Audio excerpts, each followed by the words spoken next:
যদি বাংলাদেশে গজব আসে, যদি বাংলাদেশে দুর্ভিক্ষ আসে, যদি বাংলাদেশে অভাব আসে, তাহলে এই কোটি কোটি যুবক মোবাইলের এই সমস্ত এমবি উলঙ্গ ছবি আর নগ্ন নাচ গান দেখার কারণে বাংলাদেশে অভাব আসবে। আমি বললাম, আমি বলবো মূল কারণ এই অসভ্য ছেলেরা, এরা এই দেশে দুর্ভিক্ষ আনবে।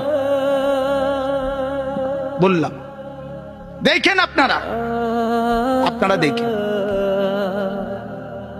বিপদে আমিও পড়ব, আপনারাও পড়বেন, অভাবে আমিও পড়বো, আপনারাও পড়বেন। আপনারা কেউ কোনো গুরুত্ব দিচ্ছেন না, কেউ না।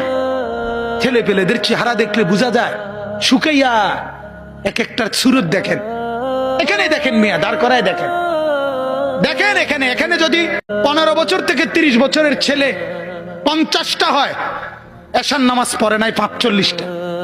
দাঁড় করায়, এখন দাঁড় করান, এখানে দাঁড় করান এগুলার।